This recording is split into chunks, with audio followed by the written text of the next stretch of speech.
আপোনালোকৰ ভালনে? বৰ্তমান মোৰো ভালেই। মই এতিয়া এটা বস্তু দেখাব লৈছোঁ, আপোনালোকে চাই ল'বচোন। এই লতাকেইডাল আপোনালোকে চিনি পাইছে নাই বাৰু? এইকেইডাল যে এইকেইডালত আমি কওঁ শগুনী লতা। এই শগুনী লতাত এটা ডাঙৰ ঔষধত কাম দিয়ে বেমাৰত। এইটো চুগাৰ বেমাৰ হ'লে প্ৰিয় 1 নম্বৰৰ ঔষধ হয়।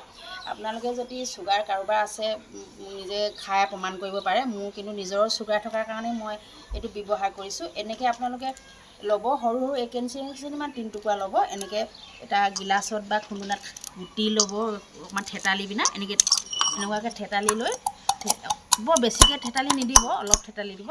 কিন্তু এই পানী বেছি ল'ব নালাগে, এইটো 1 কাপমান পানী হ'লেই হ'ব। গধূলি সময়ত আপোনালোকে তিয়াই থ'ব। তিয়াই থৈ পিনে ৰাতিপুৱা আপোনালোকে খালী পেটতে খাব। সদায় নাখাব, কিন্তু মাত্ৰ সপ্তাহত 3 বাৰকৈ খাব।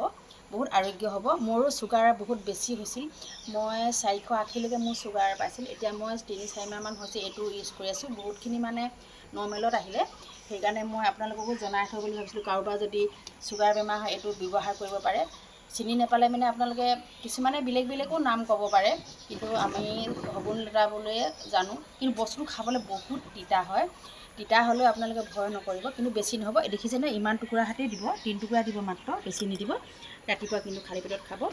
সেইখিনিকে মই আপোনালোকক জনাবলৈ বিচাৰিলোঁ। পাহৰি নাযাব, আকৌ এবাৰ কৈ দিছোঁ, সপ্তাহত 3 বাৰকৈ খাব খালী পেটত ৰাতিপুৱা। ৰাতি নিশাটো গোটেই তিয়াই থৈ দিব। সেইটো কাৰণে মই আপোনালোকক এই ভিডিঅ'টো বনালোঁ। ঔষধৰ বহুত গুণ মানে মই প্ৰমাণিক পাইছোঁ নিজৰ বিষয়তে। আজিলৈ আহোঁ, বাই।